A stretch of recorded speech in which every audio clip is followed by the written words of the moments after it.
Fala pessoal, tudo bem? Meu nome é Silvestre e vamos agora falar sobre orientação no espaço. Orientação, orientar-se. Afinal, para que serve isso? Se a gente precisa ter direções para seguir, o que fazer, como alcançar determinado objetivo. Sabe aquela orientação que você recebe de alguém? Aquilo vai te dar normalmente um caminho a seguir, um posicionamento. É isso que a orientação no espaço vai fazer. Te dar referências, códigos que vão dizer para você a que caminho seguir, para onde você deve olhar, para aquilo que você deve almejar, quem sabe. Essas situações vamos ter também no espaço geográfico. A propósito, a palavra orientação vem de orientar-se, que é ir ao Oriente. E Oriente quer dizer o quê? Ir aonde o Sol nasce. É essa a ideia. O seguir para o Oriente é ir em direção à sua nascente. Tá ligado aquela situação de que o Japão é a terra do Sol nascente? Ele está no Oriente, não está? Olha aí, ó a relação. E essa relação começa onde? Ela começa justamente na Rota da Seda.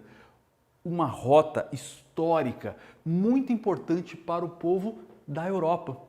Que até então a seda, um tecido muito fino, muito valioso, todo mundo que tinha esse tecido na Europa era considerado uma pessoa nobre, uma pessoa rica.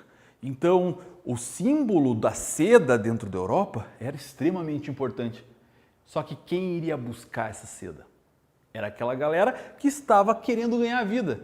Só que precisava fazer uma grande jornada, ir até a China, que era onde se produzia essa seda.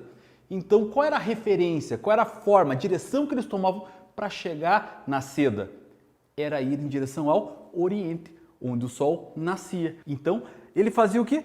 Fazia sua caminhada da Europa em direção à Ásia, seguindo sempre para o nascer do Sol, em direção ao Oriente, orientar-se. Tá entendendo? Essa orientação, então, é o que ele tinha, chegar na Ásia pelo nascer do Sol. Óbvio que quando ele chegava, pegava lá as sedas e voltava para a Europa, ele tinha que ir para a direção contrária, aonde o Sol estava se pondo, o Ocidente, o ocaso do Sol.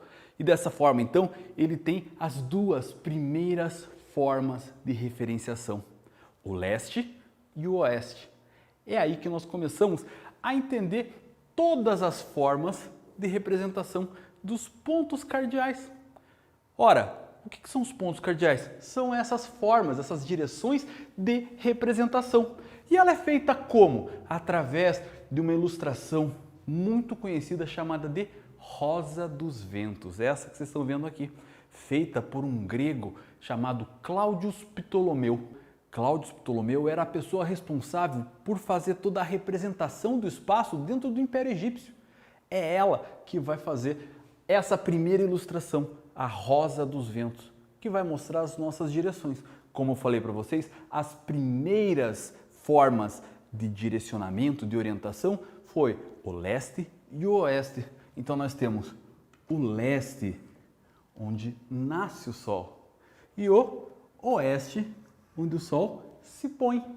Como assim? Dá uma olhadinha aqui, pessoal. Eu fiz aqui essa representação para mostrar para vocês o movimento aparente do Sol. Claro, não é o Sol que se mexe, mas como nós estamos mexendo junto com a Terra, aí nós vamos ter a impressão de que é o Sol que está se mexendo. É como se você estiver num trem e você está vendo os postes passando rapidamente. A impressão que você tem no primeiro momento é que os postes estão se movendo, mas na verdade quem está se movendo é você, não é verdade? Então aqui, ó, ele vai nascer no leste e vai se pôr no oeste, mas a Terra está fazendo esse movimento contrário. Então, dessa maneira, esse movimento aparente do Sol é que nós temos essas duas primeiras referenciações. É assim que nós vamos conseguir determinar os espaços e as direções a seguir. Agora, é só o Sol que nós temos como referência natural para orientação? Não, porque chegava a noite e as pessoas precisavam também ter, digamos, determinada forma aí de seguimento. Como isso acontece? Através das constelações. O pessoal que está no hemisfério norte utiliza uma estrela muito importante, chamada de estrela polar. Essa estrela polar, pessoal, ela está exatamente cravada no horizonte da Terra. e ela não se move com esse movimento de rotação da Terra. Por isso que ela é muito importante para a gente poder entender aonde fica determinados pontos. O norte vem justamente porque essa estrela está apontada para os países nórdicos. A Suécia, a Noruega, a Finlândia, esses são chamados de países nórdicos. E o norte é para onde essa estrela está apontando. Mas Sylvester, onde eu encontro essa estrela? Se, por exemplo, você estiver no hemisfério norte, ela vai estar posicionada no meio de 3 importantes constelações que só vemos no hemisfério norte, que é a Ursa Maior, a Ursa Menor e Cassiopeia. Quando vocês percebem essa linha entre essa estrela e essa aqui, a do meio vai ser a estrela polar ou estrela do norte. Ela que vai mostrar para a gente sempre o ponto norte a seguir. Aí nós temos então mais uma referenciação, que é o ponto norte. Percebam até aqui que eu coloquei referenciações aqui, ó, somente com uma letra, norte, leste, oeste, ok? Agora eu estou no hemisfério sul. Como é que eu faço isso? A gente não tem uma estrela que vai apontar exatamente no horizonte, mas nós temos algo próximo que nos dá também referenciação, que é o Cruzeiro do Sul.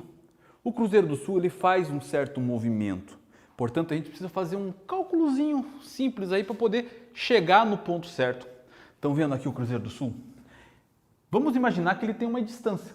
E essa distância, então, você precisa medir 4 vezes e meia a direção para onde o braço maior aponta.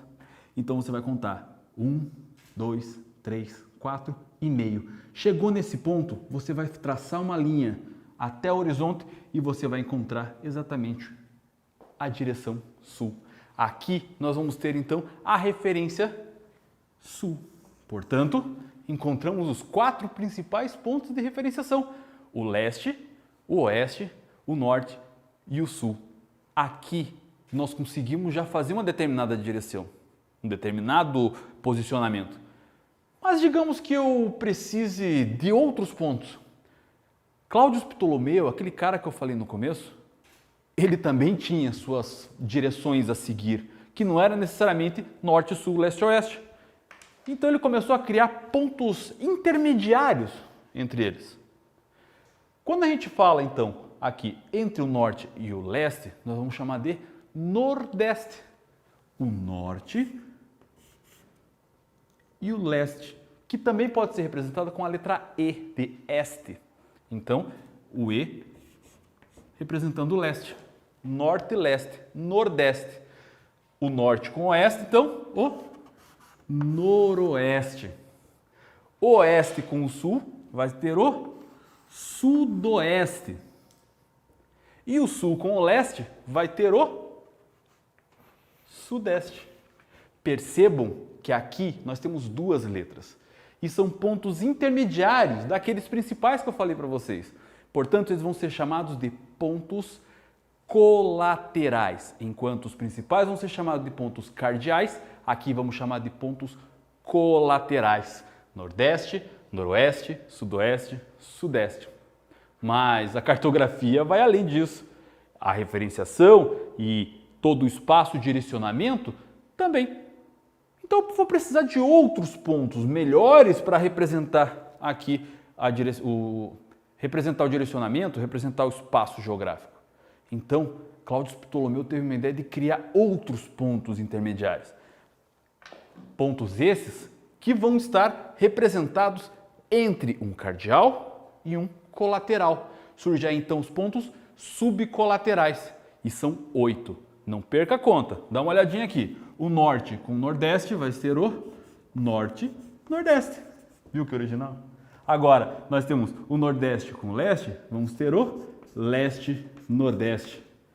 O leste com o sudeste, leste-sudeste.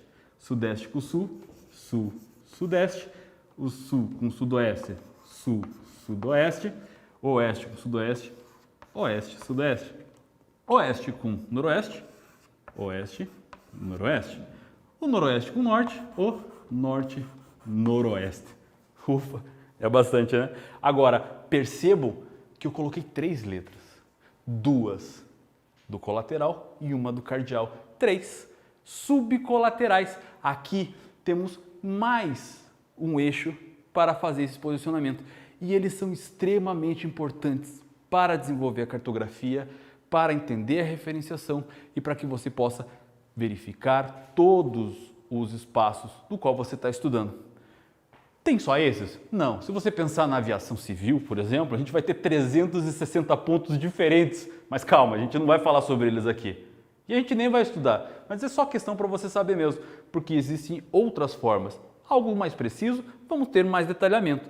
Nesse caso, ficamos só com os pontos cardeais, os principais, os colaterais, os seus intermediários, e os subcolaterais, mais específicos dentro da rosa dos ventos. E isso tudo nós vemos através da orientação. Eu espero que você tenha gostado dessa aula, eu espero que você tenha entendido. Muito obrigado por ter assistido essa aula. Até mais!